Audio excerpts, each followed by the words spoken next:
ಎಲ್ರಿಗೂ ನಮಸ್ಕಾರ. ವೀರಭದ್ರ ದೇವರು ಶ್ರೀ ಶಿವದೇವರ ಉಗ್ರಾವತಾರ. ಅವರು ಶಿವದೇವರ ಒಂದು ಕೂದಲಿನಿಂದ ಉದ್ಭವಿಸಿದರು.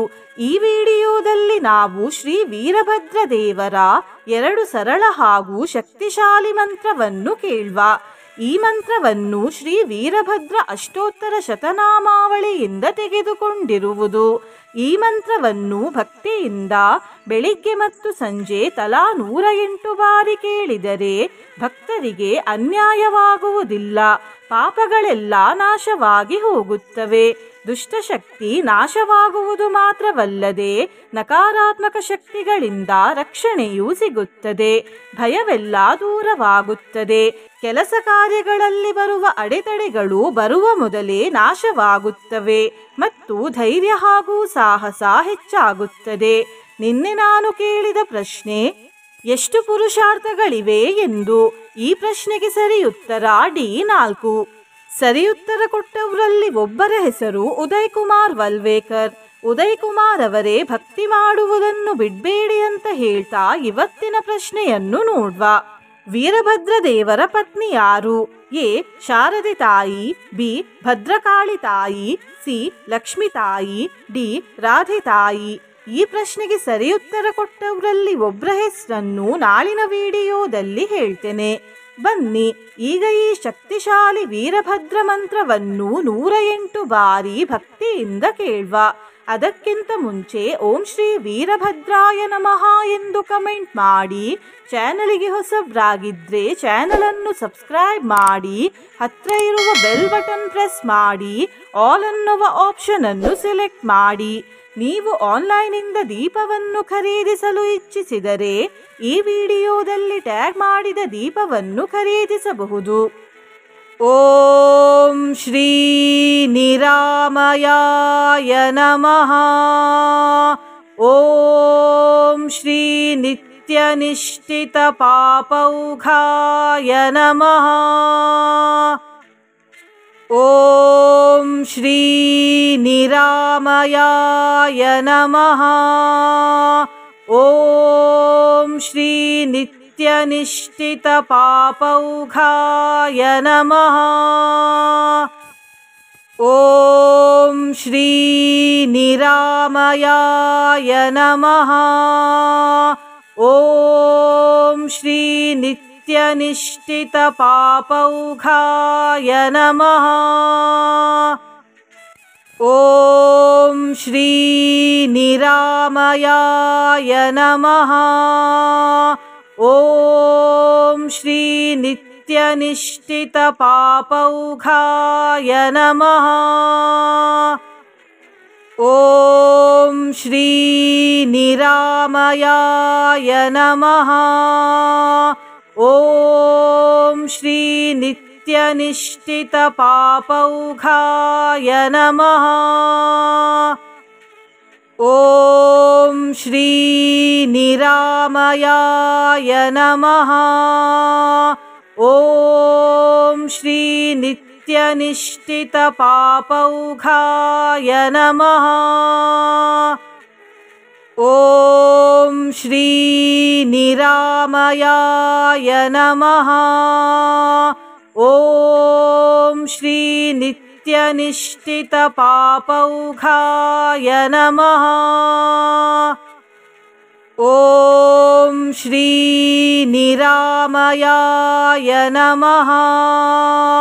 ಓಂ ಶ್ರೀ ನಿತ್ಯನಿಷ್ಠಿತ ಪಾಪೌಘಾಯ ನಮಃ. ಓಂ ಶ್ರೀ ನಿರಾಮಯಾಯ ನಮಃ. ಓಂ ಶ್ರೀ ನಿತ್ಯನಿಷ್ಠಿತ ಪಾಪೌಘಾಯ ನಮಃ.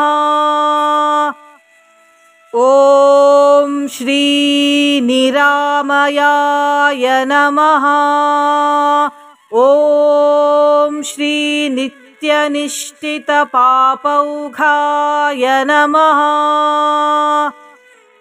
ಓಂ ಶ್ರೀ ನಿರಾಮಯಾಯ ನಮಃ. ಓಂ ಶ್ರೀ ನಿತ್ಯನಿಷ್ಠಿತ ಪಾಪೌಘಾಯ ನಮಃ. ॐ श्री निरामयाय नमः। ॐ श्री नित्यनिष्ठितपापौघाय नमः। ॐ श्री निरामयाय नमः। ॐ श्री नित्यनिष्ठितपापौघाय नमः। ॐ श्री निरामयाय नमः। ॐ श्री नित्यनिष्ठितपापौघाय नमः।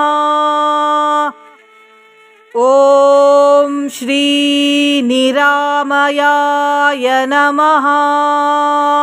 ॐ श्री नित्यनिष्ठितपापौघाय नमः। ॐ श्री निरामयाय नमः। ॐ श्री नित्यनिष्ठितपापौघाय नमः। ॐ श्री निरामयाय नमः। ॐ श्री नित्यनिष्ठितपापौघाय नमः। ॐ श्री निरामयाय नमः। ॐ श्री नित्यनिष्ठितपापौघाय नमः। ॐ श्री निरामयाय नमः। ॐ श्री नित्यनिष्ठितपापौघाय नमः। ॐ श्री निरामयाय नमः। ॐ श्री नित्यनिष्ठितपापौघाय नमः। ॐ श्री निरामयाय नमः।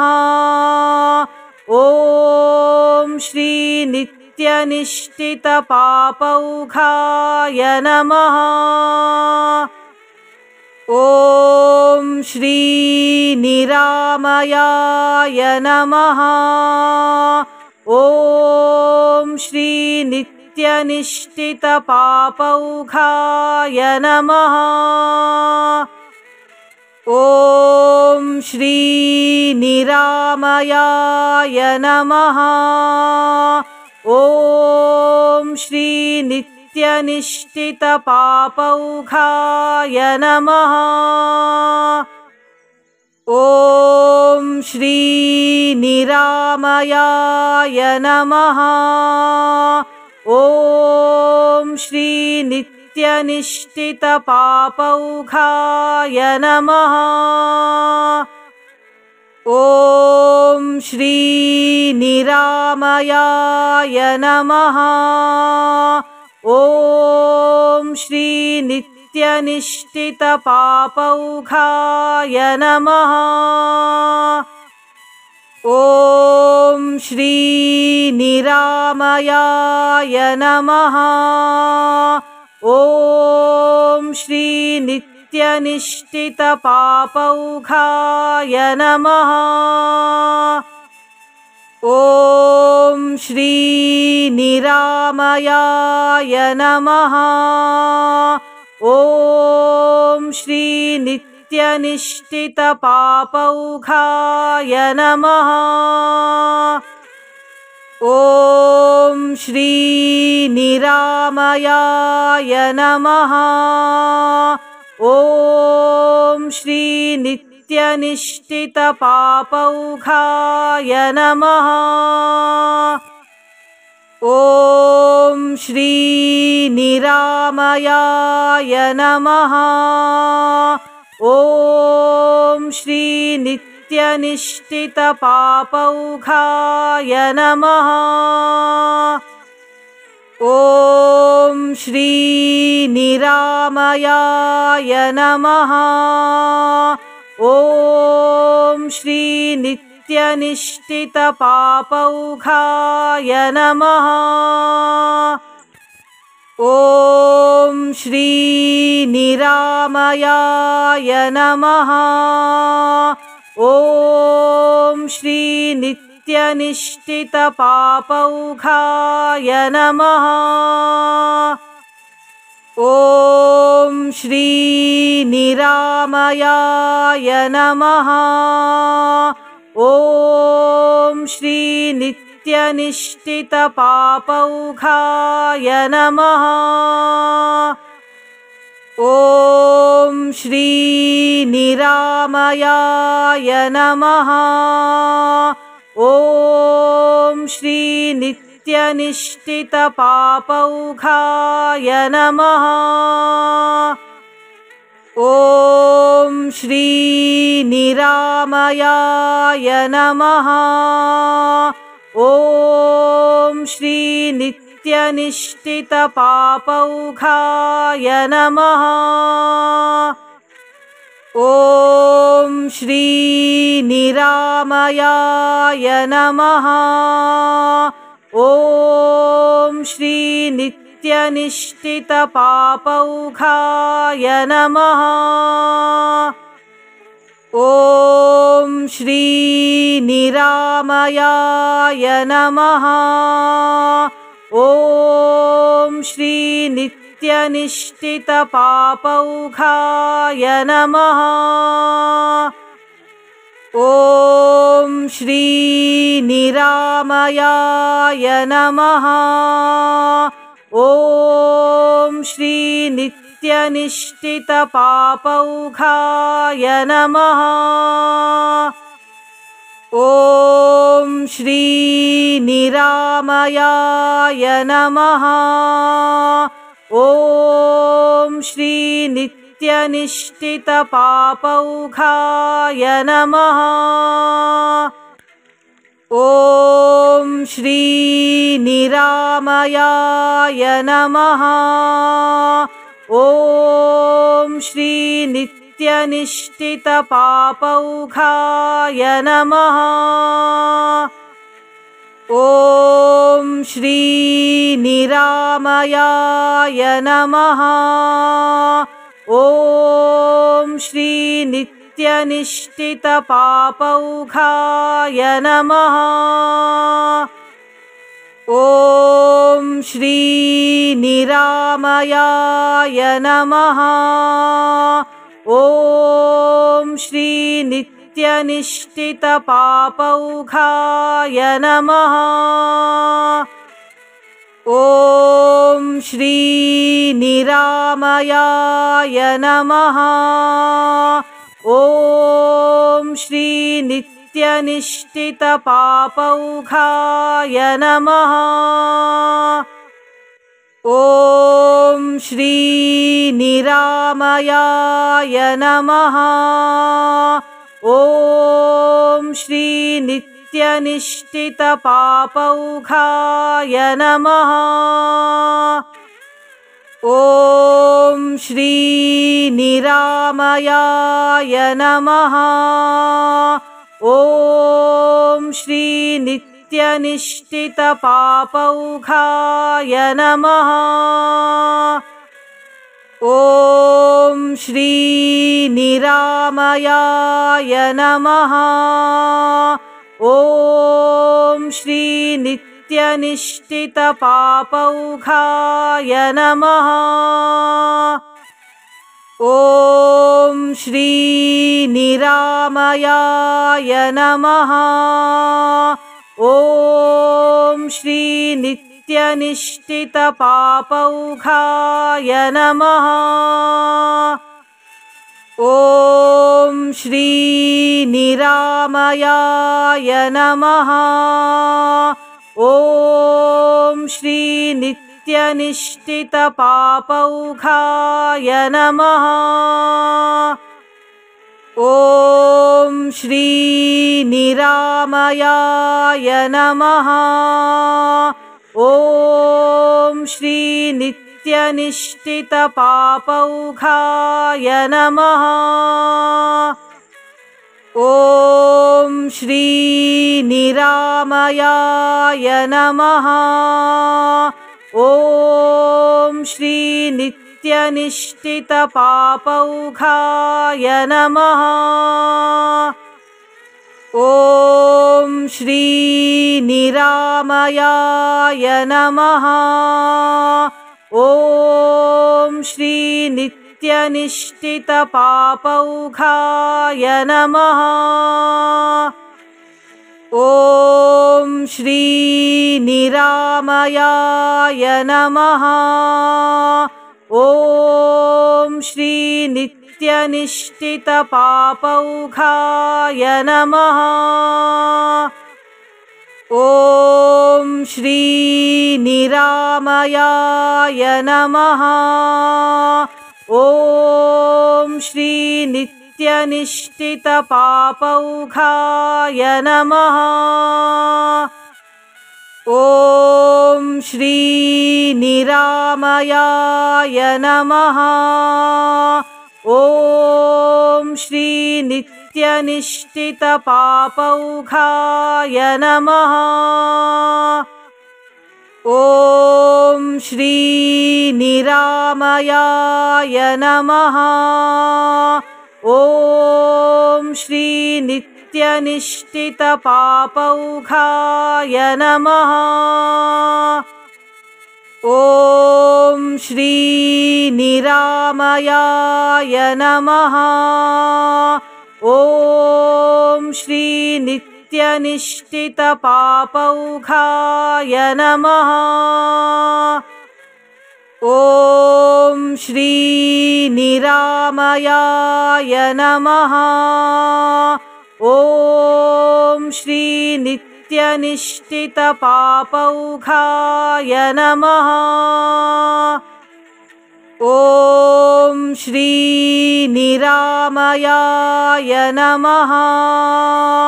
ॐ श्री नित्यनिष्ठितपापौघाय नमः। ॐ श्रीनिरामयाय नमः।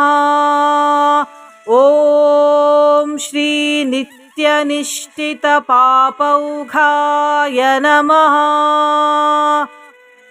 ॐ श्रीनिरामयाय नमः।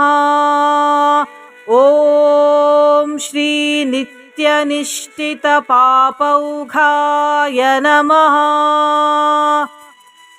ॐ श्रीनिरामयाय नमः। ॐ श्री नित्यनिष्ठितपापौघाय नमः।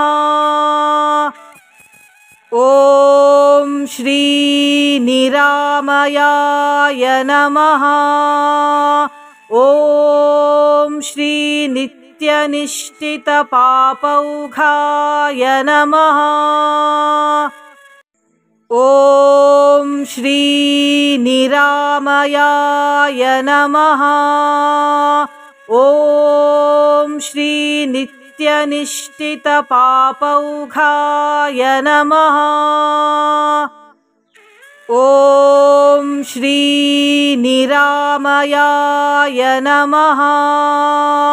ॐ श्री नित्यनिष्ठितपापौघाय नमः। ॐ श्रीनिरामयाय नमः। ॐ श्री नित्यनिष्ठितपापौघाय नमः। ॐ श्रीनिरामयाय नमः। ॐ श्री नित्यनिष्ठितपापौघाय नमः। ॐ श्रीनिरामयाय नमः। ॐ श्री नित्यनिष्ठितपापौघाय नमः। ॐ श्रीनिरामयाय नमः। ॐ श्री नित्यनिष्ठितपापौघाय नमः। ॐ श्रीनिरामयाय नमः। ॐ श्रीनित्यनिष्ठितपापौघाय नमः। ॐ श्रीनिरामयाय नमः। ॐ श्रीनित्यनिष्ठितपापौघाय नमः। ॐ श्रीनिरामयाय नमः। ॐ श्रीनित्यनिष्ठितपापौघाय नमः। ॐ श्रीनिरामयाय नमः। ॐ श्रीनित्यनिष्ठितपापौघाय नमः। ॐ श्रीनिरामयाय नमः। ॐ श्रीनित्यनिष्ठितपापौघाय नमः। ॐ श्रीनिरामयाय नमः। ॐ श्रीनित्यनिष्ठितपापौघाय नमः। ॐ श्रीनिरामयाय नमः।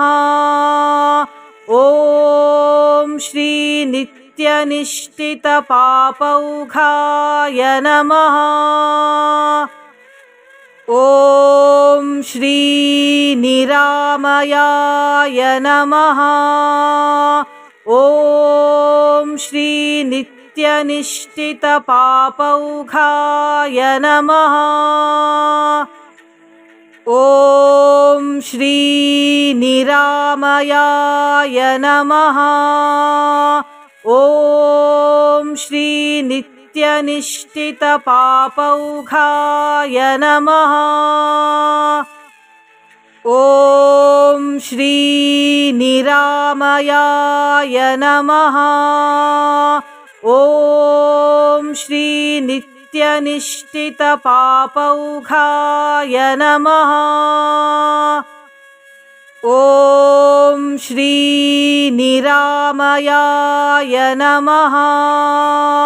ॐ श्रीनित्यनिष्ठितपापौघाय नमः। ॐ श्रीनिरामयाय नमः। ॐ श्रीनित्यनिष्ठितपापौघाय नमः। ॐ श्रीनिरामयाय नमः। ॐ श्रीनित्यनिष्ठितपापौघाय नमः। ॐ श्रीनिरामयाय नमः। ॐ श्रीनित्यनिष्ठितपापौघाय नमः।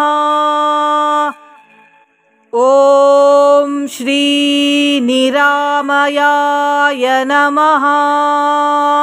ॐ श्रीनित्यनिष्ठितपापौघाय नमः। ॐ श्रीनिरामयाय नमः। ॐ श्रीनित्यनिष्ठितपापौघाय नमः। ॐ श्रीनिरामयाय नमः। ॐ श्रीनित्यनिष्ठितपापौघाय नमः। ॐ श्रीनिरामयाय नमः। ॐ श्रीनित्यनिष्ठितपापौघाय नमः। ॐ श्री निरामयाय नमः। ॐ श्री नित्यनिष्ठितपापौघाय नमः। ॐ श्री निरामयाय नमः। ॐ श्री नित्यनिष्ठितपापौघाय नमः। ॐ श्री निरामयाय नमः। ॐ श्री नित्यनिष्ठितपापौघाय नमः। ॐ श्री निरामयाय नमः। ॐ श्री नित्यनिष्ठितपापौघाय नमः। ॐ श्री निरामयाय नमः। ॐ श्री नित्यनिष्ठितपापौघाय नमः। ॐ श्री निरामयाय नमः। ॐ श्री नित्यनिष्ठितपापौघाय नमः। ॐ श्री निरामयाय नमः। ॐ श्री नित्यनिष्ठितपापौघाय नमः। ॐ श्री निरामयाय नमः। ॐ श्री नित्यनिष्ठितपापौघाय नमः। ॐ श्री निरामयाय नमः। ॐ श्री नित्यनिष्ठितपापौघाय नमः। ॐ श्री निरामयाय नमः। ॐ श्री नित्यनिष्ठितपापौघाय नमः। ॐ श्री निरामयाय नमः। ॐ श्री नित्यनिष्ठितपापौघाय नमः। ॐ श्री निरामयाय नमः। ॐ श्री नित्यनिष्ठितपापौघाय नमः। ॐ श्री निरामयाय नमः। ॐ श्री नित्यनिष्ठितपापौघाय नमः। ॐ श्री निरामयाय नमः। ॐ श्री नित्यनिष्ठितपापौघाय नमः। ॐ श्री निरामयाय नमः। ॐ श्री नित्यनिष्ठितपापौघाय नमः। ॐ श्री निरामयाय नमः। ॐ श्री नित्यनिष्ठितपापौघाय नमः। ॐ श्री निरामयाय नमः। ॐ श्री नित्यनिष्ठितपापौघाय नमः। ॐ श्री निरामयाय नमः। ॐ श्री नित्यनिष्ठितपापौघाय नमः। ॐ श्री निरामयाय नमः। ॐ श्री नित्यनिष्ठितपापौघाय नमः। ॐ श्री निरामयाय नमः। ॐ श्री नित्यनिष्ठितपापौघाय नमः। ॐ श्री निरामयाय नमः। ॐ श्री नित्यनिष्ठितपापौघाय नमः। ॐ श्री निरामयाय नमः। ॐ श्री नित्यनिष्ठितपापौघाय नमः। ॐ श्री निरामयाय नमः। ॐ श्री नित्यनिष्ठितपापौघाय नमः।